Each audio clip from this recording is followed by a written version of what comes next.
The massive alien ships appeared without warning over Earth's moon. Their dark hulls stretched for kilometers, casting shadows across the lunar surface that could be seen from the planet below. The vessels moved with purpose, positioning themselves in a perfect formation that spoke of military precision and overwhelming force.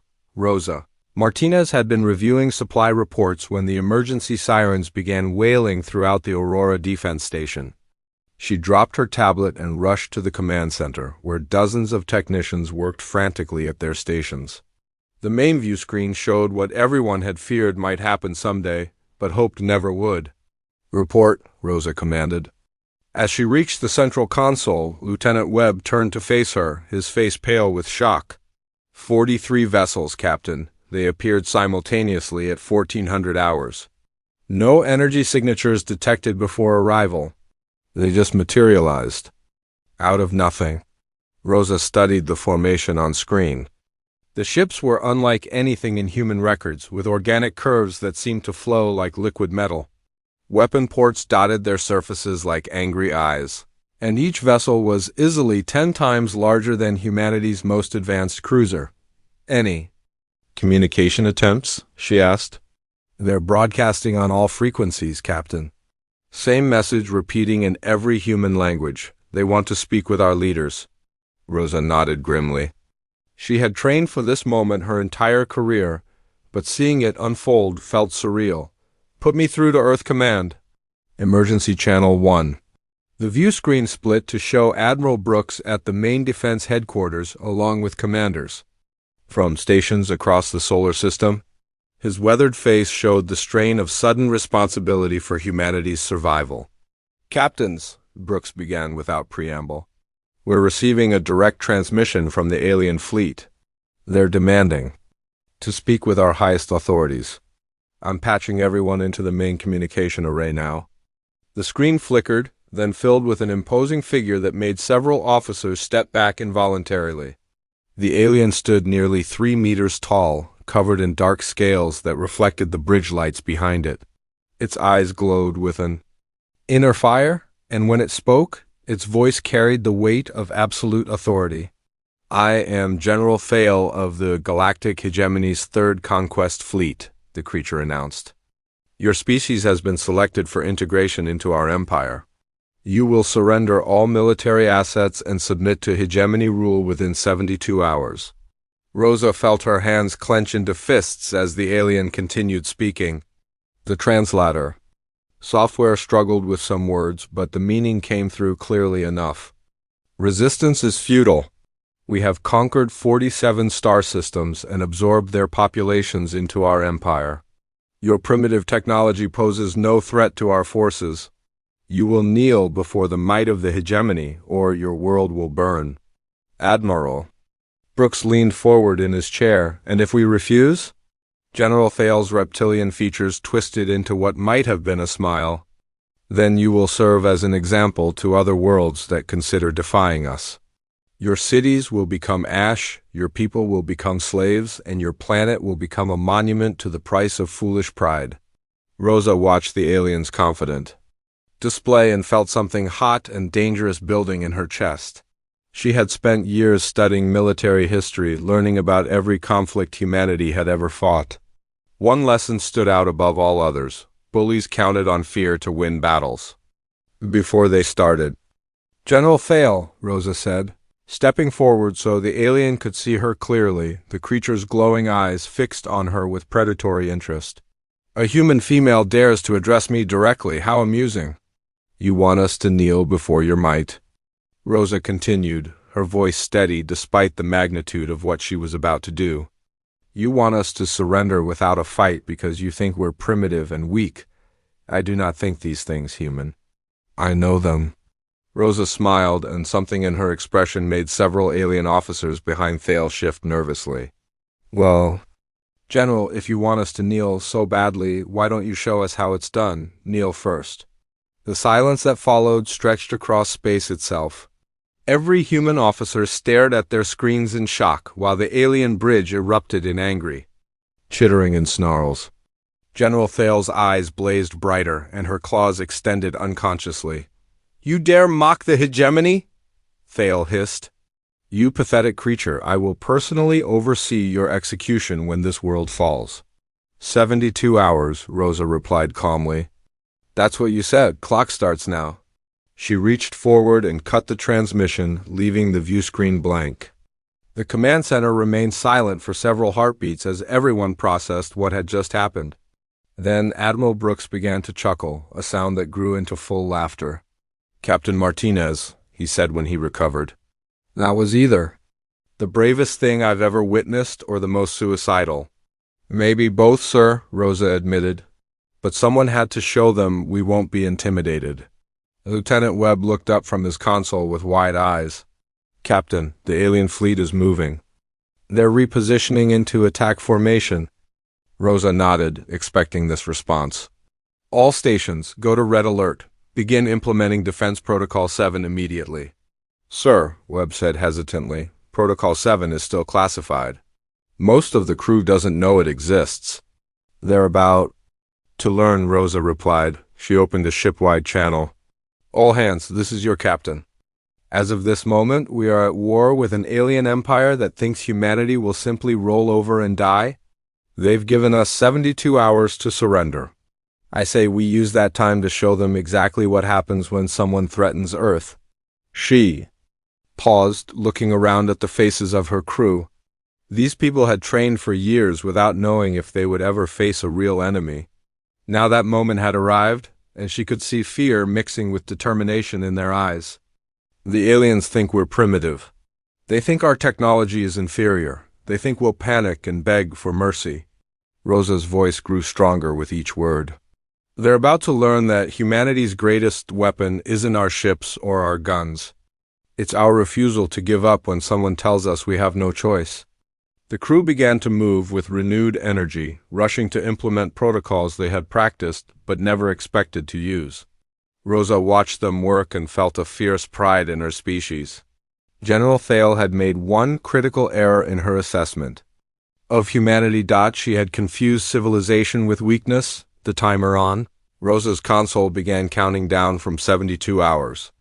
Each second brought them closer to a war that would determine whether humanity remained free or spent eternity in chains. But as Rosa watched her crew prepare for the impossible, she felt something the alien general clearly didn't understand. Hope. General Thale paced across her command bridge like a caged predator, her claws clicking against the metal deck plating with each step. The human female's words echoed in her mind, a disrespectful challenge that demanded swift punishment. No species had ever dared speak to a hegemony general with such insolence. Communications Officer Vorth, she commanded. Target the human moon colony. Prepare a precision strike that will eliminate exactly half their population. The young officer's scales darkened with uncertainty. General, our intelligence reports indicate the moon base is primarily civilian. Perhaps a military target would be more appropriate for a demonstration. Thale's eyes blazed as she turned toward the officer. The humans need to understand the price of defiance. Their military leaders will watch helplessly as their people die, and then they will beg for the mercy they should have accepted initially. She moved to the tactical display, studying the human settlements scattered across their lunar surface. The colony housed nearly 50,000 inhabitants, mostly miners and researchers according to their scans. Perfect targets to break human morale quickly and efficiently. General, her weapons officer announced, plasma batteries are charged and locked onto the Luna colony primary habitat dome. Fire, Thale commanded, the ship's main weapon discharged with a brilliant flash of energy that streaked across space toward the unsuspecting human settlement. Thale watched the tactical display with satisfaction, anticipating the moment when the humans would witness their own helplessness. Instead, something impossible happened. A shimmering barrier suddenly appeared around the lunar colony, deflecting the plasma bolt harmlessly into space. The energy shield flared brilliant blue for several seconds before stabilizing into a barely visible dome that covered the entire settlement. What? Thale snarled. How is this possible? Our intelligence indicated no shield technology. Before anyone could respond, Proximity alarms began screaming throughout the ship. The tactical officer spun toward his console with panic in his voice. General, multiple objects approaching at high velocity. They appear to be ... metal rods. Fail. Rushed to the view screen just as the first kinetic projectile slammed into her port escort vessel. The tungsten rod, accelerated to incredible speed by electromagnetic launchers hidden on the lunar surface, punched through the alien ship's hull like tissue paper. Secondary explosions rippled along the vessel's length as internal systems overloaded. And failed. Impossible, Fail breathed, watching a second escort ship shudder under impact from another kinetic strike. They're using primitive projectile weapons against our energy shields. Her tactical officer looked up with confusion written across his reptilian features. General, the projectiles are moving too fast for our shields to deflect. They're passing through the energy barriers as if they don't exist. A new voice cut across the bridge communications system. Captain Martinez appeared on their view screen, speaking from what looked like a military command center deep beneath the lunar surface. General Fail, the human said with calm authority, I hope you enjoyed our little demonstration. Those were just warning shots. Fail's claws extended fully as rage consumed her rational thoughts. You dare attack hegemony vessels?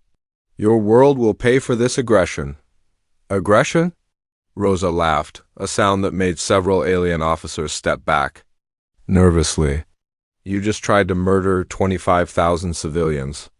We call this self-defense. The human leaned forward and Fail noticed something she had missed during their first encounter. This creature's eyes held no fear, only cold calculation and deadly purpose. Here's what's going to happen next, Rosa continued. You're going to move your fleet back to the edge of our solar system while we discuss terms for your surrender? Surrender? Fail's voice rose to a shriek. We are the Galactic Hegemony. We do not surrender to primitive species. Primitive? Rosa smiled, and the expression sent chills down Fail's spine. Admiral Brooks, show our guests what primitive looks like. The view screen split to show a human male with gray hair and weathered features. General Fail, I am Admiral Brooks of Earth Defense Command.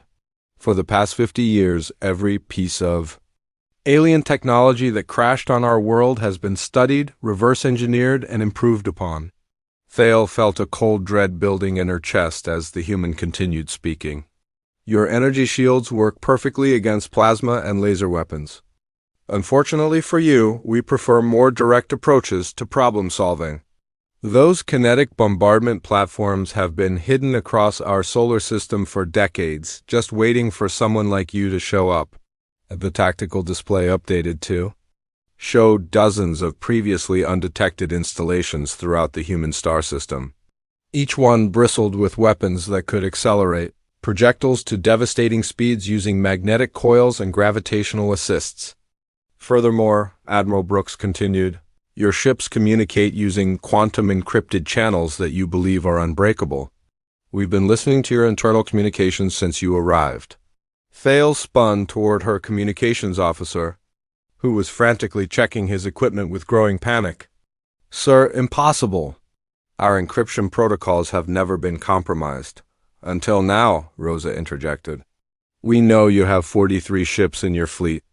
We know your weapons are designed for fighting other energy-based civilizations. We know. You're expecting easy conquest because that's what your intelligence reports told you. The human captain paused for effect. Most importantly, we know you've already requested reinforcements from your high command, and they refused because they think one primitive world should be easy prey for their mighty Third Conquest fleet. Thel felt her world crumbling around her as the implications became clear. These humans had been preparing for war against a technologically superior enemy for generations. Every assumption the hegemony had made about human capabilities was wrong. You see, General, Rosa continued, we've been studying your empire for longer than you realize. Every world you've conquered, every species you've enslaved, every battle you've fought. We learned from all of it. Another kinetic projectile streaked past the main view screen, close enough to make the entire bridge crew flinch involuntarily. The message was clear. The humans could destroy any ship in the fleet whenever they chose. "The difference between you and us," Rosa said, "is that when you study an enemy, you look for weaknesses to exploit.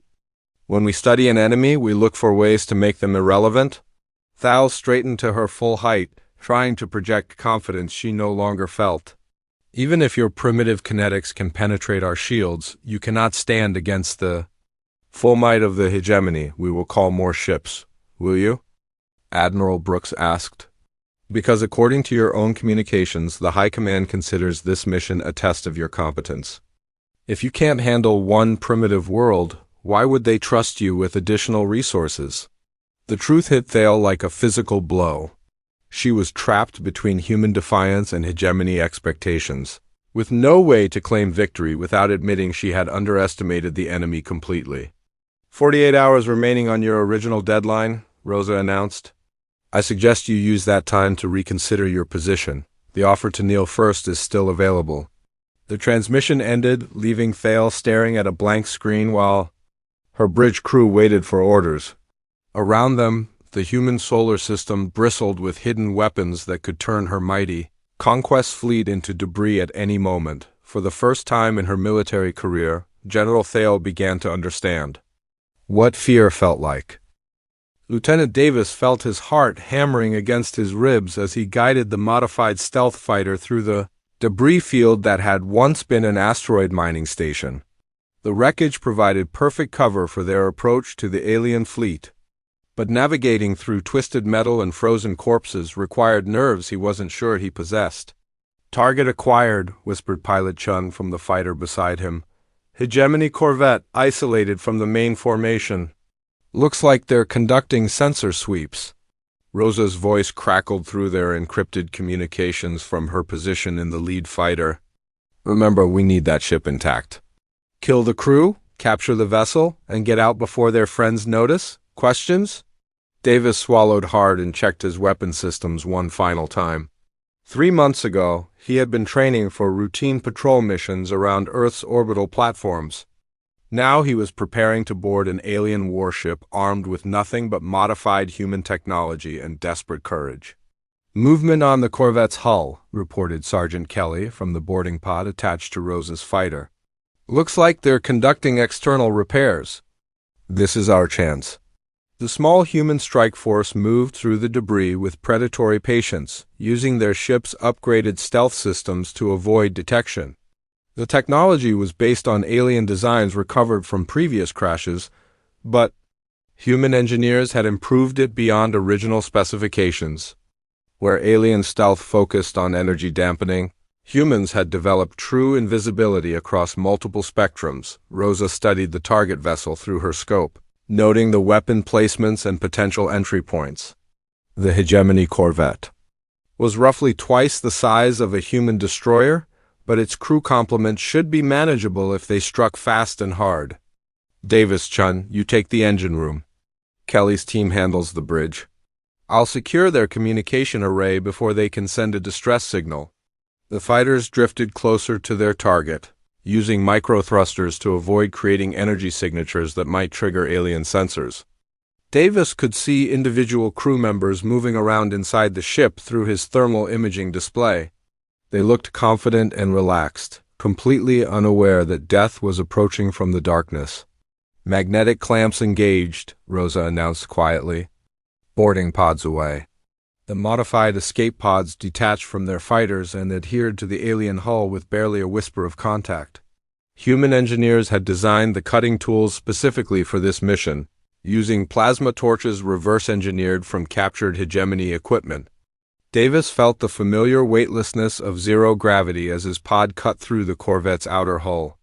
Emergency atmosphere rushed out in a cloud of crystallized vapor, but the breach was small enough to avoid triggering major alarms. His training took over, and he pushed fear aside to focus on the mission.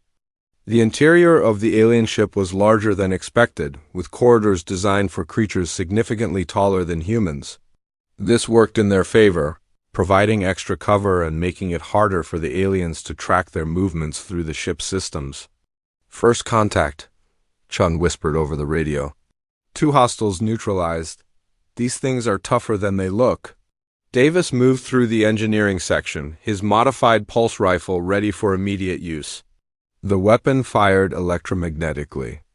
Accelerated projectiles that punched through alien armor like paper, but the aliens themselves were proving remarkably resilient to injury. An alien engineer rounded the corner ahead of him, carrying what looked like a diagnostic tool. The creature's eyes widened when it saw the human intruder, but Davis fired twice before it could react. The projectile sent the alien spinning backward. Into a bulkhead, dark blood splashing across the corridor walls. "Engine room secured," Davis reported. "Beginning shutdown procedures now." He accessed the alien control systems using protocols Rosa had developed during their preparation phase. Human computer specialists had spent weeks learning to interface with hegemony technology, and their efforts were paying off. The ship's engines wound down to standby power, leaving it dead in space. "Bridge secured," Kelly announced. "3 hostiles down, ship's communications are offline." Rosa's voice carried a note of satisfaction as she coordinated the operation from the communication center. "Outstanding work, people. Begin data extraction immediately. We need everything they have on fleet positions, weapon capabilities, and tactical doctrine." Davis connected his portable storage device to the engineering systems and began downloading technical specifications for every system on the ship. The information would be invaluable for understanding hegemony technology and finding new weaknesses to exploit.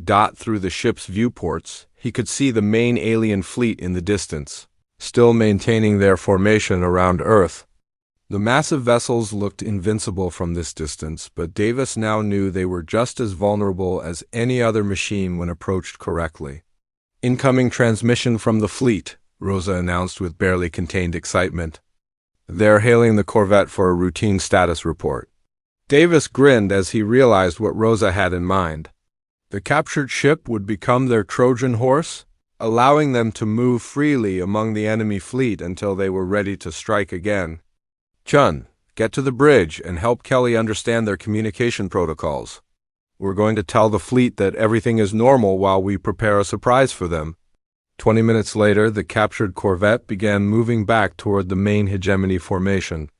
To external observers, it appeared to be a routine patrol vessel returning from standard reconnaissance duties. The alien crew's bodies had been secured in storage compartments, and human technicians worked frantically to understand their new ship's systems.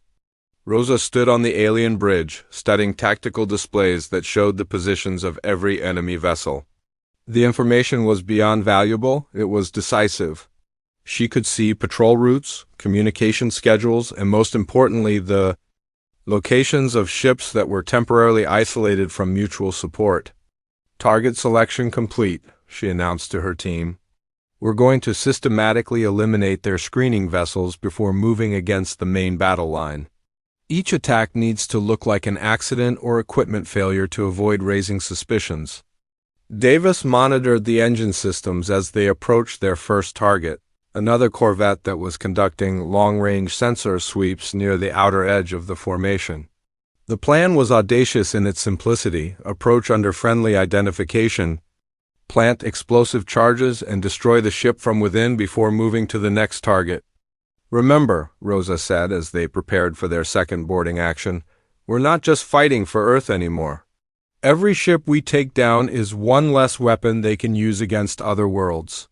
Every hegemony vessel that disappears makes their empire a little weaker." The captured corvette drifted alongside its unsuspecting sister ship, and boarding pods prepared to launch once again. Davis felt his fear transforming into cold determination as he readied his weapons. General Thale had made the mistake of thinking humans would fight like every other species the hegemony had conquered. She was about to learn that humanity's greatest tactical advantage was their willingness to ignore the rules of civilized warfare when survival was at stake. The hunt had begun, and the predators were no longer the massive alien warships that dominated the space around Earth. They were the small, determined humans who refused to accept defeat. The emergency meeting in General Thale's war room felt more like a funeral than a military briefing. 8 corvettes had been lost in the past 48 hours, each one destroyed by what appeared to be internal explosions. The human guerrilla tactics were unlike anything in hegemony military doctrine, and her officers struggled to comprehend an enemy that refused to engage in traditional fleet combat. "Report," Thale commanded, her voice tight with barely controlled fury. Commander Grix consulted his datapad with trembling claws. "Total losses now stand at 9 vessels, General." Each ship showed normal operations until the moment of destruction. No distress signals, no evidence of external attack, no survivors. Thale studied the tactical display showing her remaining fleet positions. The humans were picking apart her forces with surgical precision, targeting isolated ships and making each loss look like an accident. Her supposed overwhelming advantage was evaporating 1 vessel at a time. "What about our security protocols?" she demanded. "How are they penetrating our ships undetected?" "Unknown, General. We've increased patrol schedules and implemented new identification procedures, but the attacks continue. These humans seem to anticipate our countermeasures before we implement them." The truth was worse than Grix dared to admit. The humans weren't just attacking randomly. They were demonstrating complete understanding of hegemony tactics and technology. Each strike revealed new capabilities that shouldn't exist in a primitive civilization. "General," interrupted the communications officer, "we're receiving another transmission from the human commander." Thale's eyes blazed with hatred as Rosa Martinez appeared on the main view screen. The human looked calm and professional, as if she were conducting routine business rather than waging war against a galactic empire. "General Thale," Rosa began without preamble, "I trust you've noticed the reduction in your fleet strength. Perhaps now would be a good time to reconsider your position." "You cowardly insects," Thale snarled. "You hide in the shadows and strike like assassins instead of facing us in honorable combat." Rosa's expression didn't change. "Honor is a luxury we can't afford when fighting for survival. You came here to conquer and enslave us. We're simply using every tool available to prevent that outcome." "Then perhaps it's time to remind you of the consequences of defying the hegemony," Thale replied coldly. "All units, target the major population centers on the human homeworld. Begin orbital bombardment immediately." The human captain's face went pale, but her voice remained steady. "You're talking about murdering billions of innocent civilians." "I'm talking about ending this conflict efficiently," Thale corrected. "Your leaders will surrender when they see their cities burning. No military commander would sacrifice their entire population for the sake of pride." Rosa stared directly into the camera, and Thale saw something in those human eyes that made her scales prickle with unease. It wasn't fear or desperation. It was cold, implacable determination. "General," Rosa said quietly, "you just made the biggest mistake of your life." The transmission ended, leaving Thale staring at a blank screen. Around her, officers worked frantically to coordinate the bombardment of Earth's major cities. Plasma cannons charged to full power, targeting systems locked onto population centers, and countdown timers began marking the seconds until humanity learned the price of defiance. "All batteries report ready to fire," announced the weapons officer. "Execute bombardment," Thale commanded. The first salvo of plasma bolts streaked toward Earth's surface, carrying enough destructive power to level entire city blocks. Thale watched the tactical display with satisfaction, anticipating the moment when human resistance would crumble under the weight of civilian casualties. Instead, something unprecedented happened. Energy shields materialized over every targeted city, deflecting the plasma bombardment harmlessly into the upper atmosphere. The protective barriers flickered and strained under the assault, but they held firm against weapons that should have overwhelmed any defensive system. "Impossible," Thale breathed. "Our intelligence indicated no planetary shield network." Before anyone could respond, proximity alarms began screaming throughout the fleet. The tactical officer spun toward his console with panic written across his reptilian features. "General, massive energy surge detected from the human homeworld. Something is launching from their surface." Thale rushed to the view screen just as dozens of objects accelerated away from Earth at impossible speeds. The projectiles moved faster than anything in her experience, trailing brilliant energy signatures that lit up space like tiny stars. Evasive. "Maneuvers!" she shouted. But it was already too late. The first quantum mine detonated inside her battle formation, creating a cascade of energy that overloaded every shield generator within a 5-kilometer radius.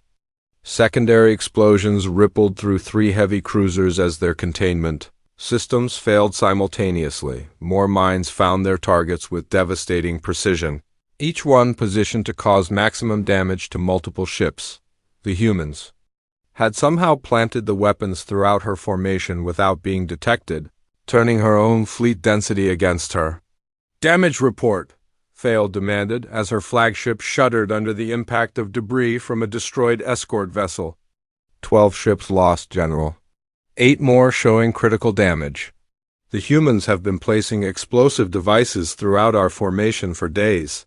Thale felt her carefully planned conquest dissolving into chaos around her.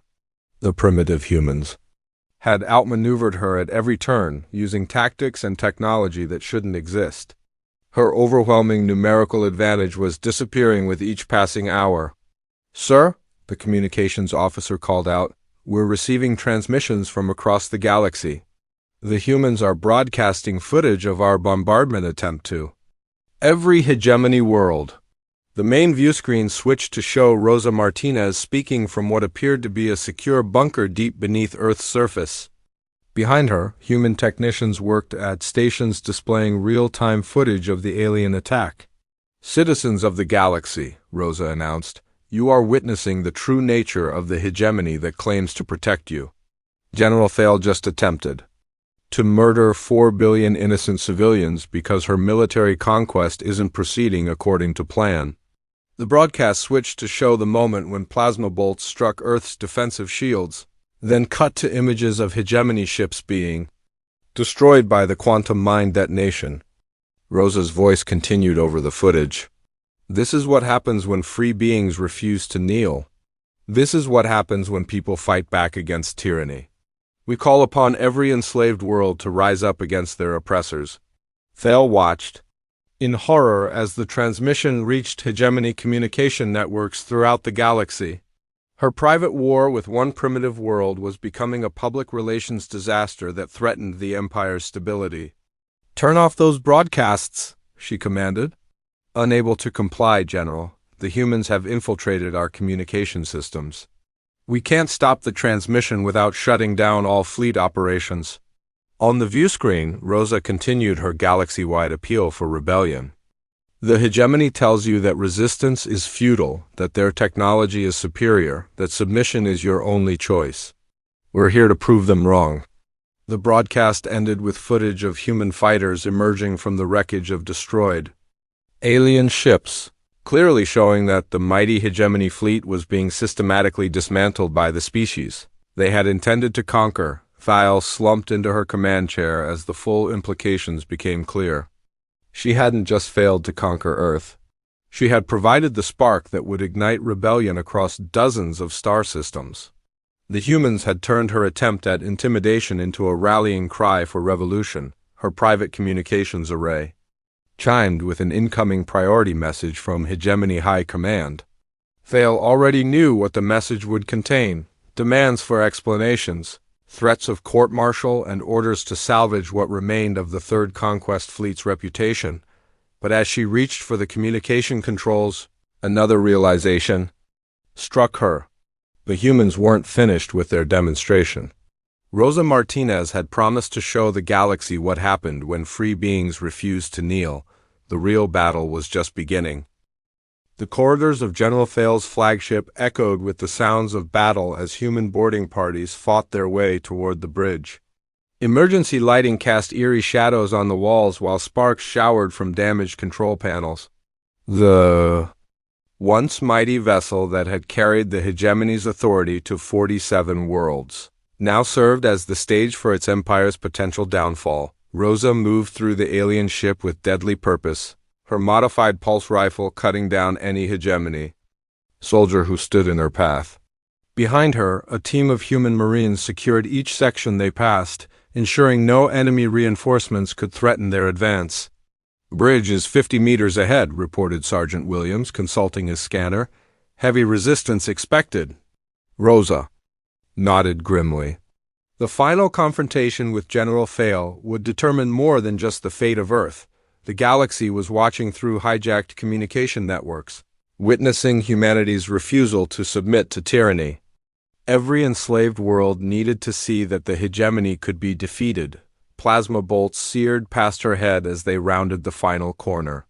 Hegemony guards had established a defensive position outside the bridge entrance, their energy weapons, creating a deadly crossfire that trapped the humans in the corridor. "Grenades," Rosa commanded. 3 explosive devices arced through the air, their detonations filling the passage with smoke and debris. The human assault team charged through the chaos, overwhelming the surviving defenders through sheer determination and superior tactics. Rosa stepped over the bodies of fallen aliens and placed her hand on the bridge access controls. The door slid open with a soft hiss, revealing the command center where this war had begun with words of arrogance and threats of conquest. General Fail stood alone at the center of her ruined bridge, surrounded by damaged consoles and the bodies of her crew. Her reptilian features showed no fear, only the cold resignation of a warrior who understood that defeat was inevitable. "So the primitive human comes to claim her prize," Thal said, her voice carrying across the silent bridge. Rosa stepped forward, keeping her weapon trained on the alien general. "I came to end this war before more people die unnecessarily." "Your species fights like nothing we have encountered before," Thal admitted. "We expected fleet battles and orbital sieges. Instead, you wage war like a virus, infecting our systems and turning our strengths against us." "We fight like people who have everything to lose," Rosa corrected. "You came here expecting easy prey. You found something else entirely." Thal's claws extended as she moved closer to the human commander. Despite her smaller size, Rosa didn't retreat or show any sign of intimidation. The alien general realized she was looking at something the hegemony had never encountered in 47. Conquests, a species that would rather die fighting than live in chains. "Your world burns regardless of what happens here," Thal warned. "The High Command will send more fleets, larger armies, weapons that make my forces look primitive. You have won a single battle, not the war." Rosa smiled, and the expression sent chills down Thal's spine. "Have we? Check your communication array, General." Thal moved to a functioning console and accessed the fleet's long-range communications. What she saw there made her blood run cold. Reports were flooding in from across hegemony space. Uprisings on 17 worlds, complete communication blackouts from 6 more systems, and military units openly defecting to join the rebellion. "The broadcast of our battle has reached every corner of your empire," Rosa explained. "Enslaved populations are realizing they don't have to accept oppression. Military commanders are questioning orders that require them to murder civilians. Your perfect system is collapsing because people finally have hope." Thal stared at the reports in disbelief. Worlds that had been pacified for decades were suddenly erupting in coordinated revolt. The hegemony's iron grip on the galaxy was loosening. "With each passing hour, this is what you wanted, isn't it?" she asked quietly. "Not just to save your world, but to destroy our entire civilization." "We wanted to be left alone," Rosa replied. "You made that impossible when you decided we should kneel. Now the galaxy gets to choose between freedom and slavery, and you might be surprised by how many beings prefer to stand." Thal turned away from the console and faced Rosa directly. For the first time in her military career, she was seeing the true cost of the hegemony's expansion. Every conquered world had contained people like this human commander, beings who valued freedom more than safety, who would rather fight impossible odds than accept comfortable slavery. "You think you understand what you've unleashed," Thal said, her voice heavy with something that might have been regret. "The High Command will not allow this rebellion to succeed. They will burn entire systems before permitting independence. Then they'll learn the same lesson you did," Rosa replied calmly. "That some things are more important than survival. That dignity matters more than breathing. That freedom is worth any price. Thale laughed bitterly. Such noble words from a species we considered barely intelligent. Perhaps our intelligence was more flawed than I realized. Your intelligence was perfect, Rosa corrected. You just measured the wrong things. You counted our ships and weapons while ignoring our spirit. You studied our technology while missing our determination. You saw primitive savages where you should have seen people, who had already survived extinction once and refused to accept it again. The alien general moved closer, her towering form casting a shadow over the human commander. And what happens now? Do you execute me as a war criminal? Display my body as a trophy for your propaganda broadcasts? Rosa lowered her weapon, surprising Thale with a gesture. That depends on you, General. The war is over. Your fleet is destroyed, your empire is crumbling, and your invasion has failed completely. The question is whether you want to die with the old system or help build something better. You would trust the word of a hegemony, General? I would trust the word of someone who's finally seen the truth, Rosa replied. You know what your empire really is now? You've seen the cost of conquest from the other side. The choice is yours. Thale stared at the human for several long moments, processing everything that had happened since their first confrontation. The mighty Third Conquest Fleet had been reduced to debris and casualties. The supposedly primitive humans had outfought, outmaneuvered, and outhought her at every turn. Most importantly, they had shown the galaxy that the hegemony could be defeated. What would you have me do? Thale asked quietly. Rosa gestured toward the communication console. Help coordinate the evacuation of your surviving crew members. Then help us contact the rebel movements on other worlds. They'll need leadership from someone who understands hegemony military doctrine. You want me to betray everything I've spent my life defending? I want you to defend something worth protecting for once, Rosa replied. The hegemony rules through fear and oppression. Help us build an alliance based on cooperation and mutual respect. Thale moved to the communication array and began accessing the emergency evacuation protocols.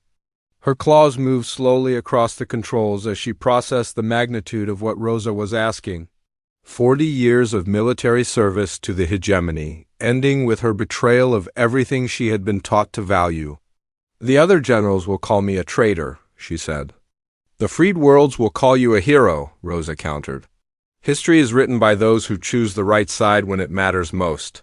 As Thale initiated the evacuation procedures, she found herself thinking about the dozens of worlds she had helped conquer during her career. How many beings like Rosa Martinez had she silenced?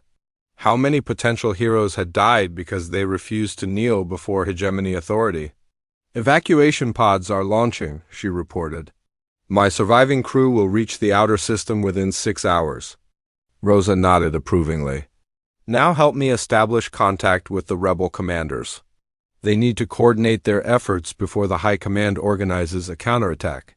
Together, the human and alien work to connect revolutionary movements across multiple star systems. Each successful contact brought reports of hegemony forces defecting or retreating in the face of popular uprisings. The empire that had seemed unshakable was revealing itself to be a facade maintained only through fear. Remarkable, Thale murmured as she watched the rebellion spread across the galaxy. In 47 conquests, we never faced anything like this. That's because you never gave anyone hope before, Rosa explained. Oppressed people can endure almost anything if they believe change is impossible. But once they see that tyrants can be defeated, they become unstoppable. Hours passed as they coordinated the galactic revolution from the bridge of the conquered flagship. Gradually, Thal began to understand what the humans had really accomplished. They hadn't just defeated one invasion fleet. They had shattered the myth of hegemony invincibility. Captain Martinez, Thale said as reports of successful rebellions continued flowing in, I owe you an apology. Rosa looked up from the communication console with surprise. For what? For underestimating your species so completely. We saw primitive technology and assumed primitive thinking. We saw small numbers and assumed weakness. We saw your refusal to submit and assumed stupidity. Thale paused, struggling with concepts that challenged everything she had been taught about conquest and superiority. We were wrong about everything, she continued. Your people possess something the hegemony lost long ago, the understanding that some principles matter more than survival itself. Rosa smiled, but her expression held no trace of superiority or mockery. General, the greatest strength of humanity isn't our technology or our tactics. It's our ability to inspire others to be better than they thought possible, including former enemies who decide to fight for something meaningful. As if to emphasize her point, a new communication arrived from a hegemony admiral announcing his fleet's defection to the rebel alliance. The officer cited Rosa's broadcast as his inspiration for abandoning the empire he had served for decades. Thale watched the message with wonder. They're following your example across the galaxy. They're following their own conscience, Rosa corrected. We just reminded them that they had a choice. The final report of the day brought news that sent shockwaves through what remained of hegemony space. The High Command had recalled all conquest fleets to defend their core worlds against internal rebellion. The age of expansion was over. Thale found herself kneeling on the bridge deck, not in submission but in acknowledgement of a truth that had taken her 40 years to understand. Some things were worth fighting for, even when victory seemed impossible.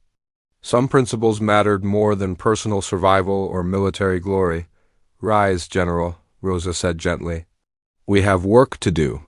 Thale stood and faced the human commander who had changed the course of galactic history with two simple words: kneel first. The alien general finally understood what those words really meant.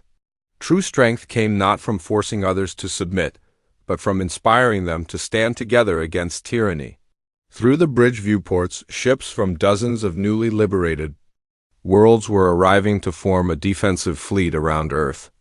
The galaxy had found its voice, and it was singing songs of freedom that would echo across the stars for generations to come.